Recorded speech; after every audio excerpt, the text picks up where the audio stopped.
Cathara pressed her back against the broken wall, feeling the rough stone scrape against her armor plates. Her breath came in short gasps and purple blood dripped from cuts on her arms. The plasma spear in her hands felt heavy now, much heavier than it should. The weapon had been in her family for 7 generations. Her grandmother had carried it into battle. Her mother had used it to defend their home world. Now it was dying in her hands. The energy core flickered with a sickly yellow light. Each time she fired it, the beam grew weaker. The Scrix knew this. They could smell weakness like predators hunting wounded prey. Their chittering grew louder as they circled her position. Click, click, click went their mandibles. The sound made her skin crawl. She could see at least 30 of them moving through the ruins of the outer defense wall. Maybe more. The Scrix were not large creatures, but they moved fast and worked together like parts of one giant machine. Their black shells gleamed in the light from burning buildings. Yellow eyes glowed in the smoke. They had already killed most of her squad. She was alone. Cathara was tall, even for a Velthari. Her people were known across the galaxy for their grace and honor. They stood nearly 8 feet tall with natural armor that grew from their skin like living metal. Their warriors trained for decades to master the ancient fighting forms. Every movement had meaning. Every strike followed the old ways, but the old ways were not working against the Scrix. The insect creatures did not fight with honor. They swarmed like angry insects, which is exactly what they were. They came from the dark spaces between stars, eating everything in their path. 3 colonies had fallen to them this month. Intelligence reports said this was just the beginning. Above her head, the sky burned red and orange. The orbital battle was not going well. She could see the bright flashes of exploding ships. Most of them were Velthari vessels. Her people's fleet was losing badly. Soon the Scrix would control the space around this world. Then they would eat everything that lived here. A Scrix warrior poked its head around a piece of broken concrete. Its compound eyes focused on her. She raised her spear and fired. The plasma beam hit the creature in the center of its head. It fell backward with a smoking hole where its brain used to be, but 3 more took its place. The spear's energy core made a soft whining sound. The light inside it dimmed even more. Maybe 5 shots left, maybe fewer. Cathara pulled her backup weapon from her belt. It was just a simple blade made from traditional metal. Her instructors had taught her to always carry one, but she had never thought she would need it. The plasma spear was supposed to be enough. It had always been enough before. The blade felt tiny in her hands, like trying to fight a landslide with a stick. More Scrix appeared from behind cover. They moved carefully now, staying low. They knew she was almost out of power. They could afford to be patient. Soon she would have nothing but the blade, and then they would rush her all at once. She thought about her family. Her parents lived on the home world, far from this frontier colony. They would never know what happened to her. The Scrix did not take prisoners. They did not leave witnesses. They just ate everything and moved on to the next world. The warrior's creed of her people came to her mind. She whispered the words under her breath. I stand where others cannot. I fight when others will not. I die so that others may live. The ancient words gave her some comfort. At least she would die with honor. A group of Scrix had worked their way around to her left side. She could hear them moving through the rubble. Their claws made scraping sounds on the stone. Soon they would be behind her. When that happened, it would be over. She checked her spear one more time.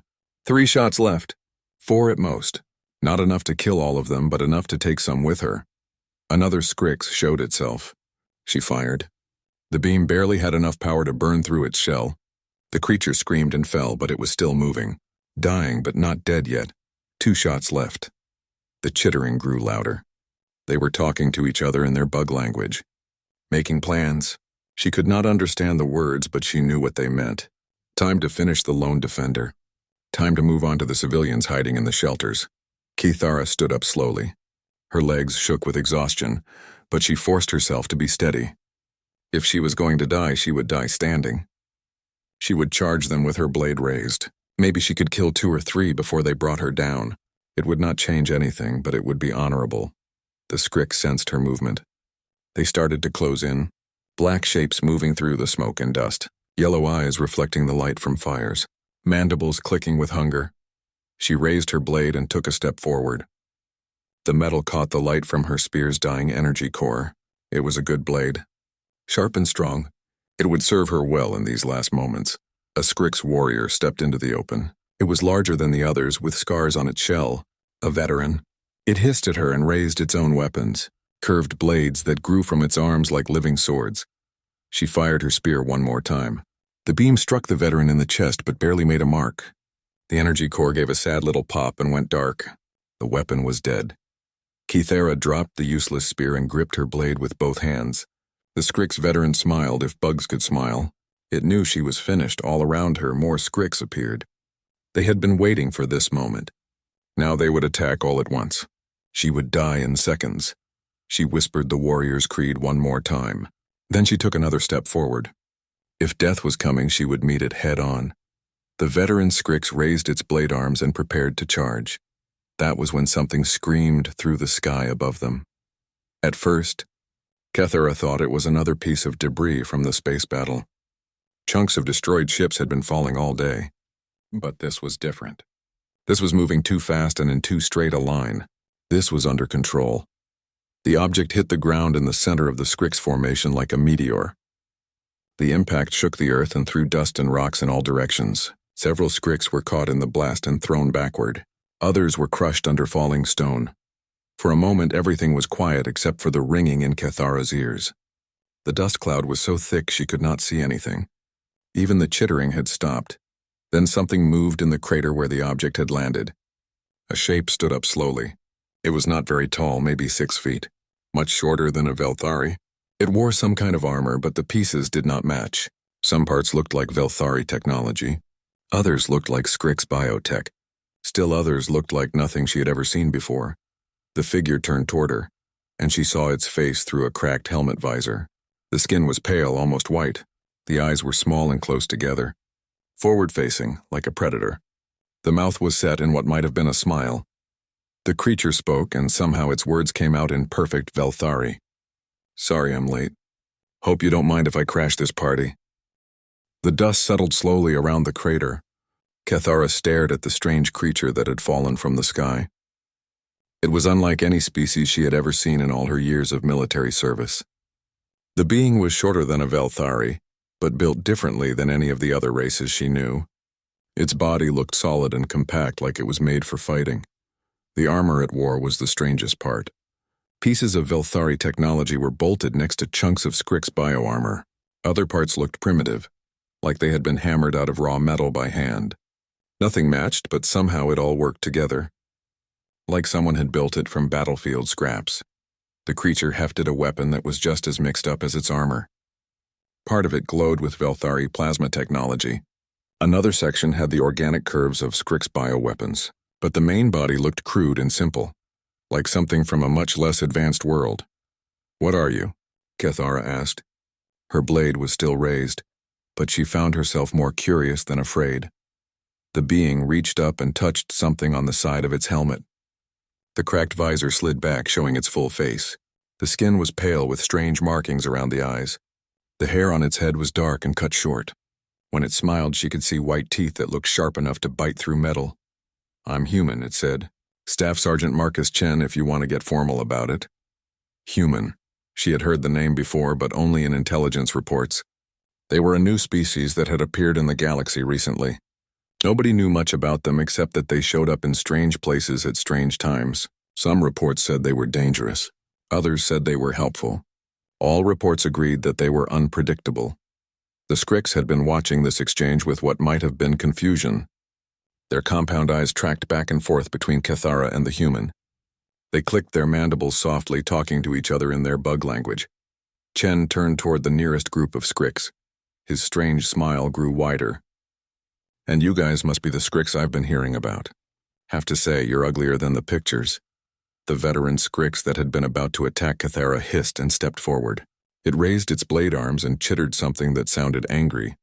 Other Scrix began to move, forming a circle around both Chen and Kythera.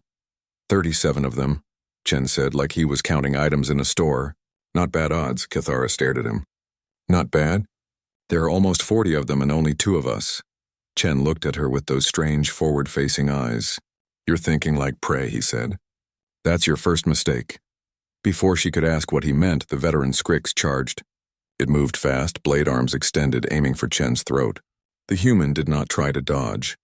Instead, he stepped forward to meet the attack. His weapon came up in a motion too quick to follow. There was a sound like thunder mixed with tearing metal. The veteran Skrik stopped in the middle of its charge. For a moment, it stood perfectly still. Then its head slid off its shoulders and hit the ground with a wet thud. The other Skriks froze.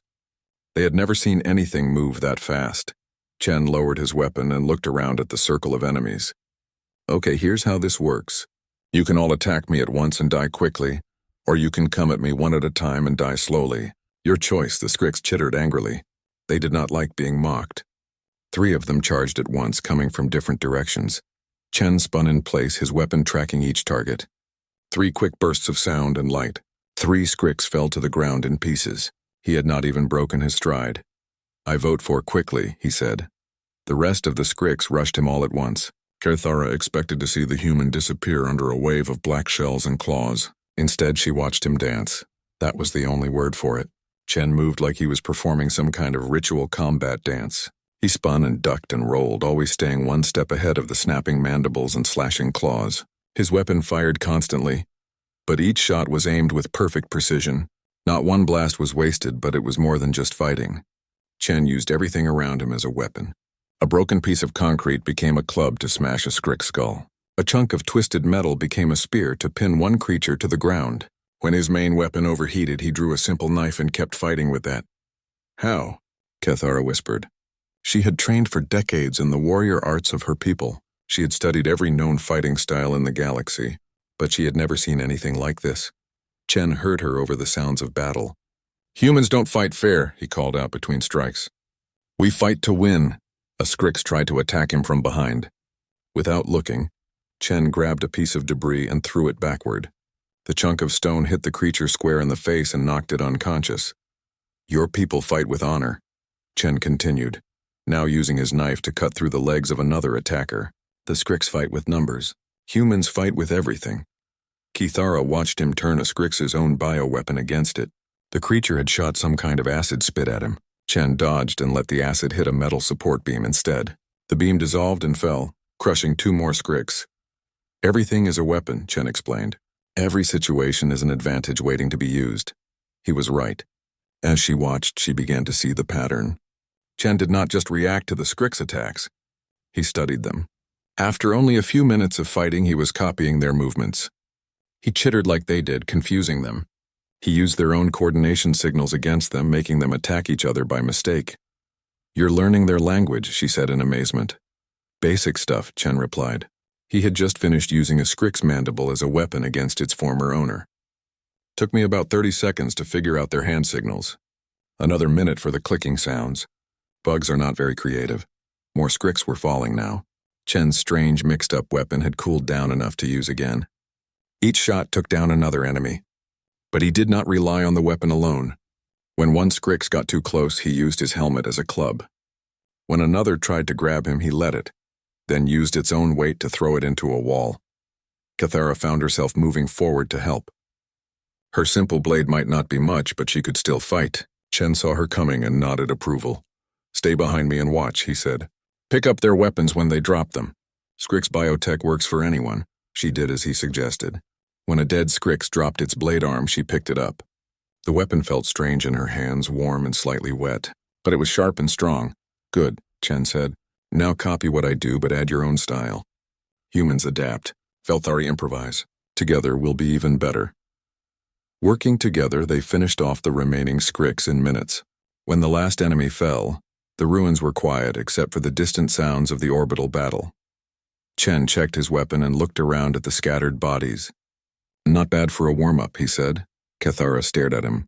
Warm-up? Chen pointed at the burning sky above them. That's where the real fight is. These guys were just the advanced scouts. He touched something on his armor and his voice was suddenly being broadcast on military frequencies. This is Sergeant Chen to any human units in the area. I've made contact with friendly forces, requesting immediate backup for a counterattack. Static answered him for a moment. Then a voice came through, speaking the same strange language Chen had used earlier. Chen smiled his sharp-toothed smile. Backup's on the way. Hope you're ready for round 2. The backup arrived faster than Cathara thought possible. She heard them before she saw them. engines screaming as they dove through the burning sky. 3 small ships, each one different from the others. Like Chen's armor, they looked like they had been built from spare parts and held together with determination. The ships landed hard in the rubble around them. Dust and smoke billowed up as their engines cooled. Ramps dropped and more humans came out. 6 of them total, all wearing the same mismatched armor as Chen, all carrying weapons that looked like they had been put together in someone's garage. "About time," Chen called out to them. "I was starting to think you guys got lost." A female human with short red hair and scars on her face walked over. "We had to stop and pick up some presents," she said. She gestured to the other humans who were unloading boxes from the ships. "Intel says there's a whole Scrix nest ship in orbit. Thought you might want some bigger toys." Cathara watched the humans work. They moved with the same efficient purpose as Chen, but each one was different. The red-haired woman seemed to be in charge. A tall man with dark skin was already taking apart one of the dead Scrix, studying its biology. Another human, barely more than a child by the look of it, was setting up some kind of electronic equipment. "Cathara," Chen said, "meet the rest of Alpha Team. Rodriguez is our leader. Jackson there is our science guy. Kim handles communications and electronic warfare. The other 3 are Martinez, O'Brien, and Patel. They specialize in making things explode." Rodriguez looked Cathara up and down with those strange human eyes. "Velthari, right? We've heard good things about your people. Sorry about your colony." Before Cathara could respond, Kim looked up from her equipment. "Sergeant, I'm picking up movement." "Big movement. Looks like the Scrix are sending down a full assault wave." Jackson finished his examination of the dead Scrix and stood up. "I've got good news and bad news," he said. "Good news is their biology is even simpler than we thought. Bad news is there are about 2,000 of them heading this way." Rodriguez smiled the same sharp-toothed smile as Chen. "Only 2,000? I was hoping for a challenge." Cathara stared at them. "You cannot be serious. 2,000 Scrix warriors? We need to evacuate the civilians and fall back to the inner defenses." "Fall back?" Chen looked confused. "Why would we do that?" "Because we are 7 people against 2,000 enemies." 7 people, Martinez said, checking his weapon, "who happen to be very good at what we do."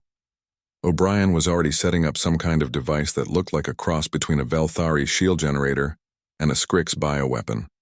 "Besides," she said, "running away just means they'll catch us with our backs turned." Rodriguez walked over to look at Kim's displays. "How long until they reach the civilian shelters?" 20 minutes, maybe less." "Plenty of time." Rodriguez turned to address the whole team. "Standard doctrine, people. Jackson, I need to know everything about their coordination systems. Kim, start jamming their communications. Everyone else, pick your favorite piece of real estate and make it into a killing field." Cathara watched in amazement as the humans scattered through the ruins. They did not take defensive positions like any sensible warrior would. Instead, they started changing the battlefield itself. Martinez and Patel used small explosive charges to bring down damaged buildings, creating choke points where the Scrix would have to bunch up. O'Brien's device projected some kind of energy field that made the air shimmer. Chen explained that it would confuse the Scrix navigation systems. "They rely on pheromone trails to coordinate." Jackson called out. He had hooked some kind of scanner to his weapon. "If we can disrupt those trails, they'll start attacking each other." Kim looked up from her electronics. "Already on it.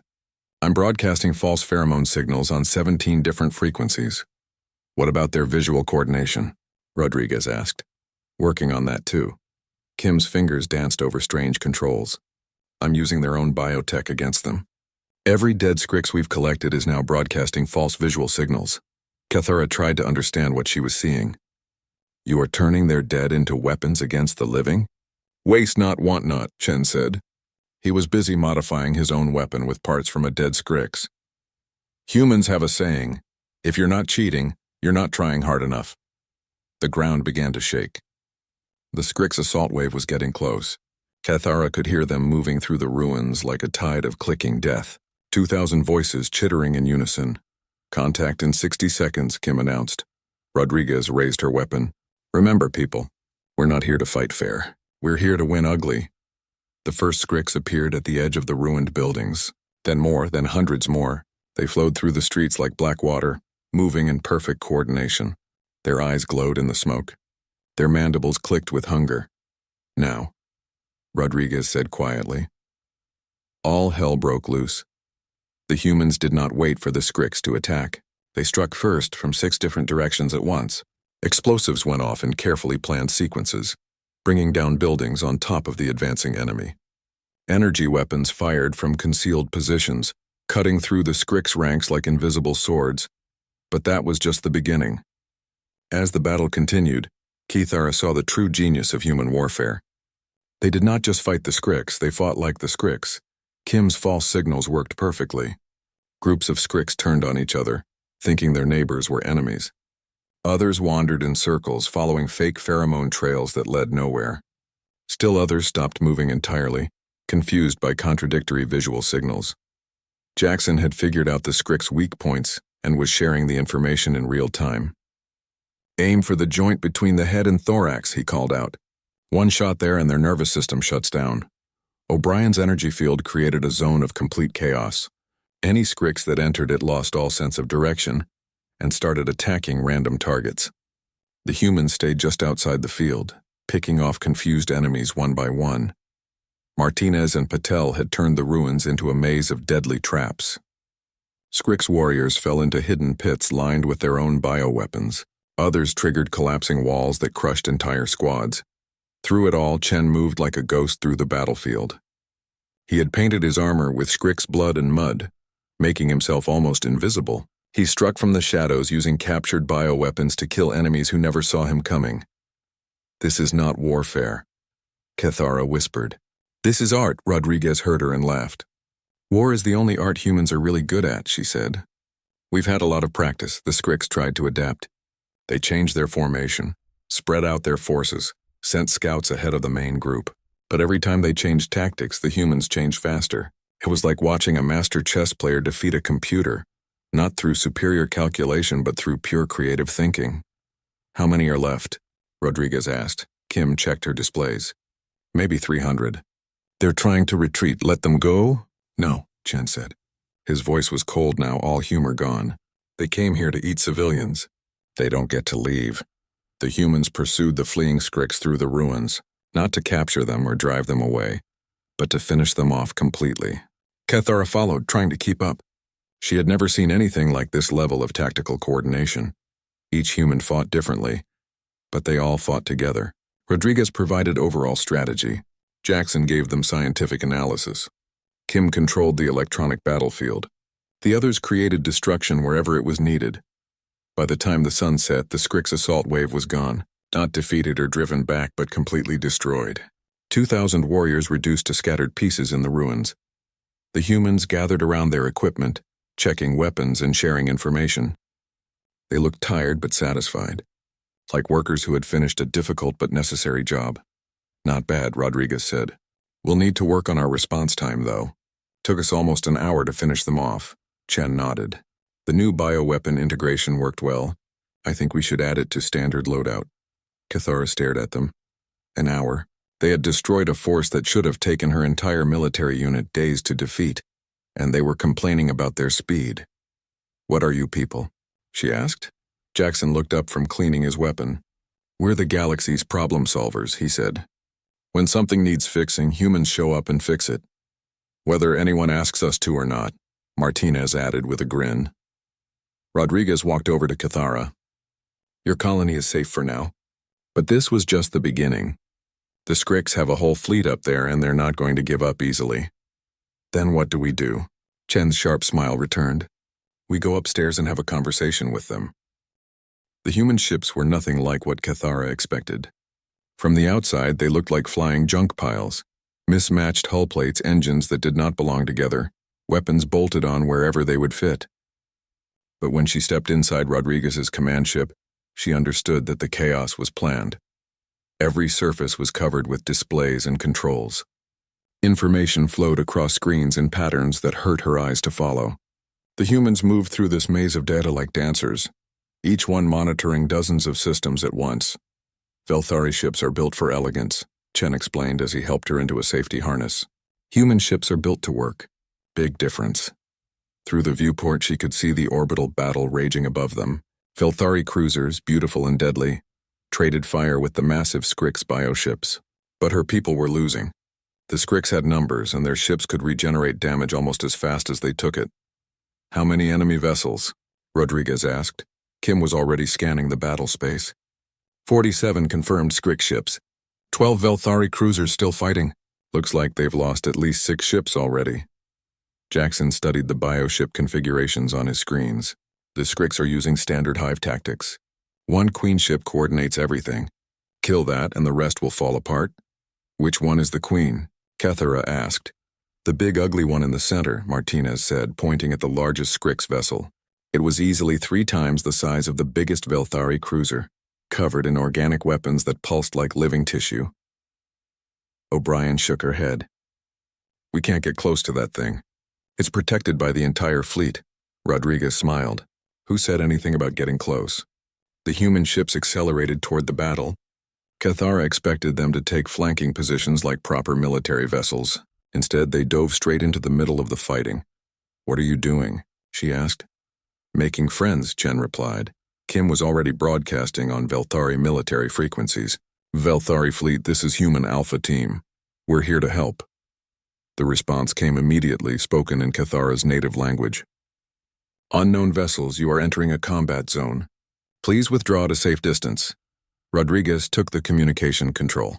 "Negative, Velthari fleet. We're not here to watch. We're here to fight." A new voice came over the channel, older and more authoritative. "This is Fleet Commander Vashital. We appreciate the gesture, but you have only 3 small ships. The Scrix will destroy you in minutes." "Maybe," Rodriguez said, "but we'll make those minutes count." The human ships split up, each one heading for a different part of the battle. Cathara watched the tactical display with growing confusion. They were not following any known battle plan. They seemed to be improvising as they went. Chen's ship dove under a Scrix biocruiser and fired some kind of penetrating round into its hull. The round did not explode. Instead, it burrowed deep into the ship's organic structure and began broadcasting signals. "Phase 1 complete," Chen reported. "We've got eyes inside." Martinez and Patel's ship was doing something similar to another Scrix vessel. Their weapon looked like a boarding torpedo, but instead of carrying troops, it carried some kind of electronic virus.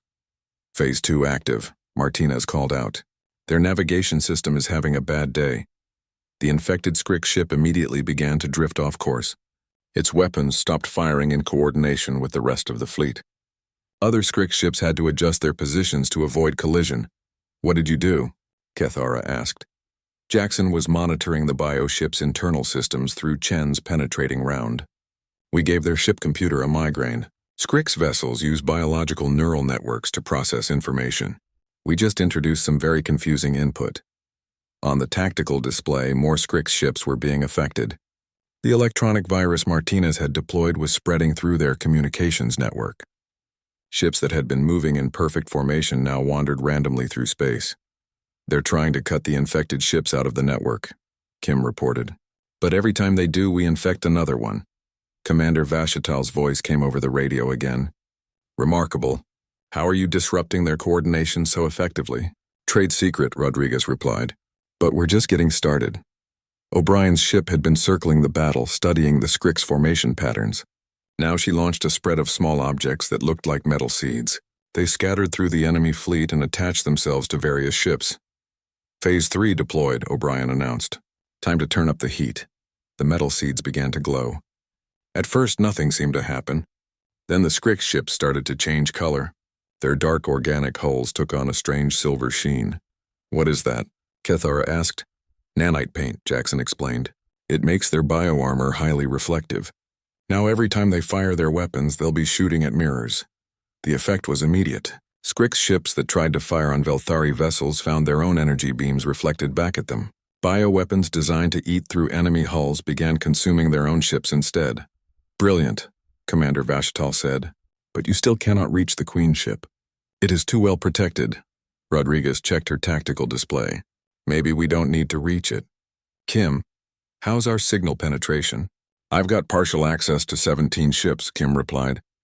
"Their bio-neural networks are more connected than they thought." "Can you reach the Queen?"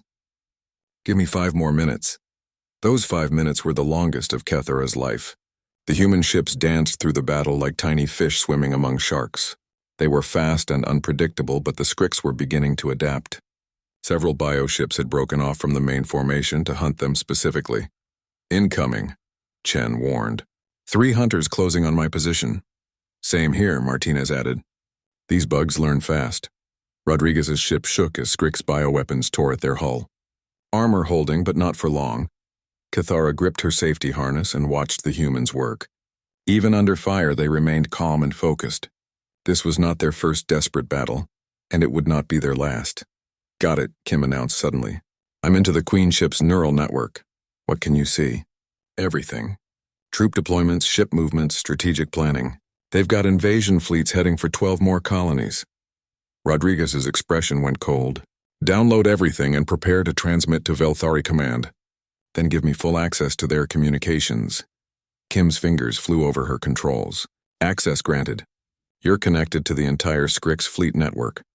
Rodriguez took a deep breath and began to speak in the clicking, chittering language of the Scrix. Cathara did not understand the words, but she could hear the tone. It was the voice of absolute authority. On the tactical display, the Scrix fleet began to change formation. Ships that had been attacking the Velthari suddenly turned on each other. The Queen ship found itself surrounded by its own escorts, all with weapons pointed inward. What did you tell them? Cathara asked. I told them their queen was infected with a human virus and needed to be destroyed immediately, Rodriguez said with satisfaction. Sometimes the best way to win a battle is to convince the enemy to fight themselves. The Scrix fleet tore itself apart in minutes. Ships that had fought together for years suddenly became mortal enemies. The Queen ship tried to broadcast counter orders, but Kim was blocking its communications while amplifying Rodriguez's false commands. When the fighting finally stopped, half the Scrix fleet was destroyed, and the other half was fleeing toward deep space. The Velthari ships emerged from the battle damaged but victorious. Commander Vashtal's voice came over the radio, filled with wonder and gratitude. Human ships, we owe you a debt that cannot be repaid. How did you accomplish this? Rodriguez looked around at her team. They were exhausted. Their equipment was damaged and their ships barely held together, but they were smiling. We did what humans do best, she said. We cheated, Chen laughed. And we're just getting started. Kim downloaded their invasion plans. We know where they're going next. Jackson was already analyzing the Scrix strategic data. 14 more colonies are targeted for attack. If we move fast, we can warn them and help them prepare. You would do that? Cathara asked. Help defend worlds that are not your own? O'Brien looked at her with those strange human eyes. Of course.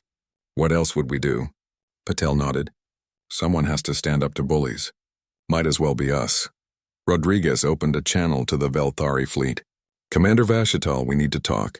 The Scrix invasion is bigger than you know, and we're going to need to work together to stop it. We would be honored to coordinate with human forces, the commander replied. What do you need? Everything you can spare and a few things you probably can't. We're going to teach your people to fight like humans. Chen grinned at Cathara. Hope you're ready for an education.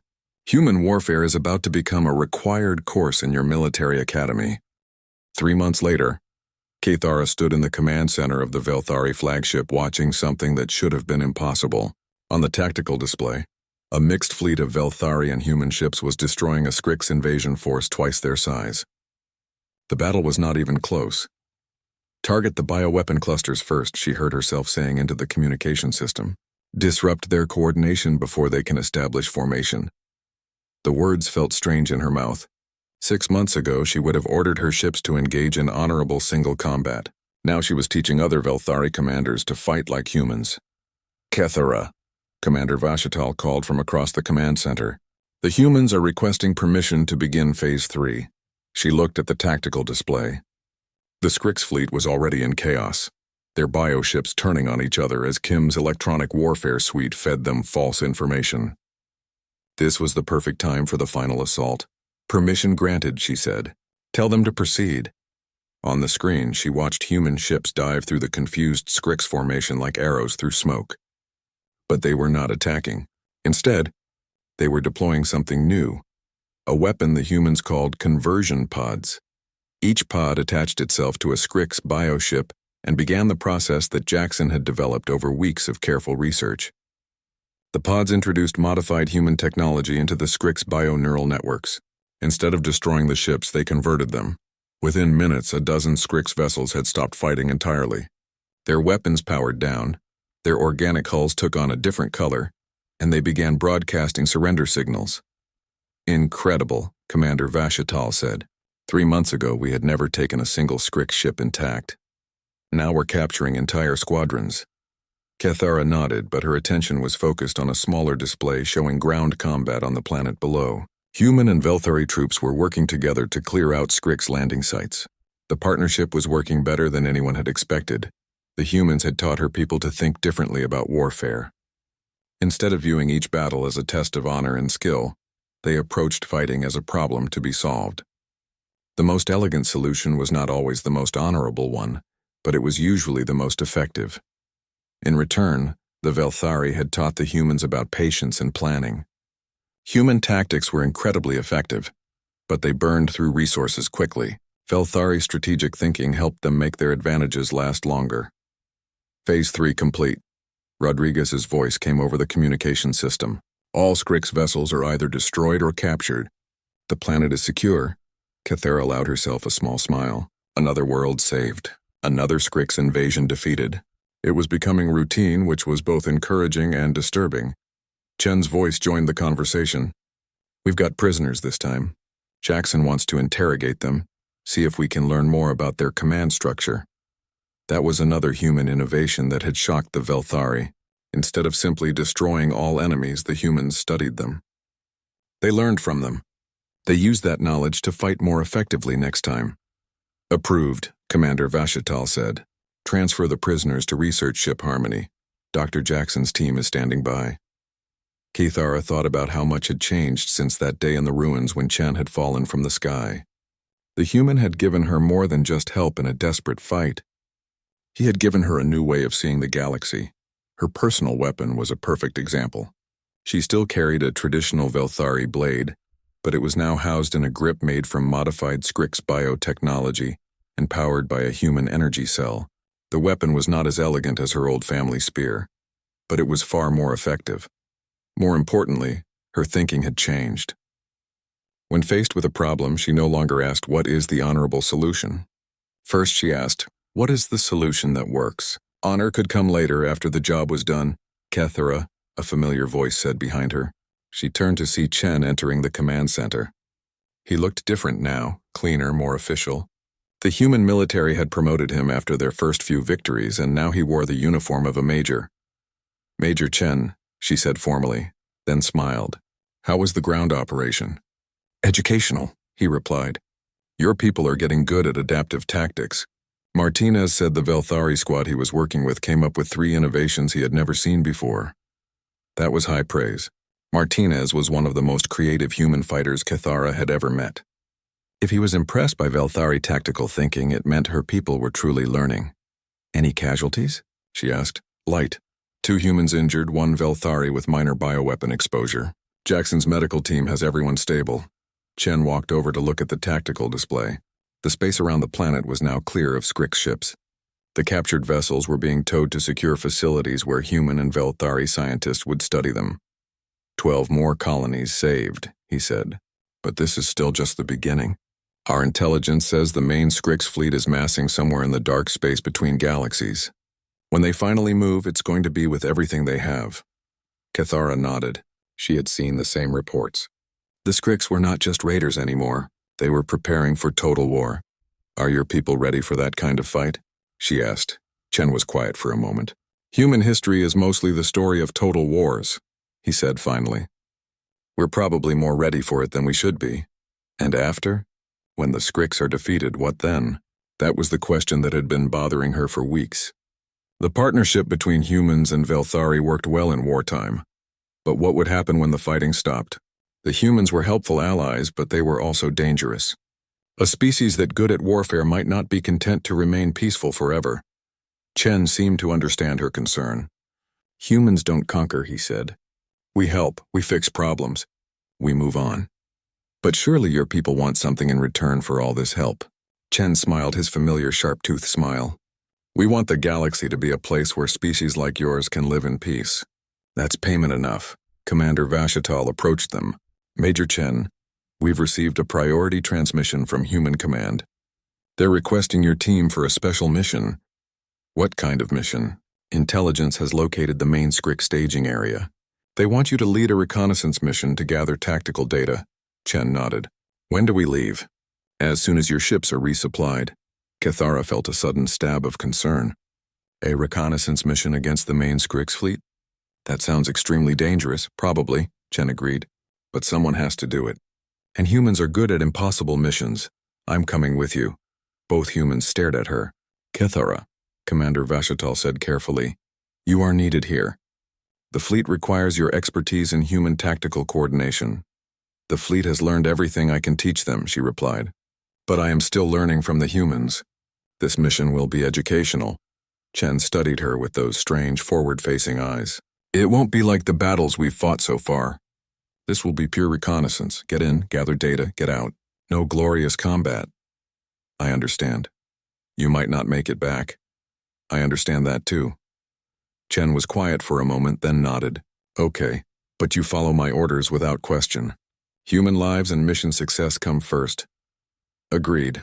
Commander Vashatal looked unhappy, but he did not object. Over the past 3 months, he had learned to trust human judgment about military matters.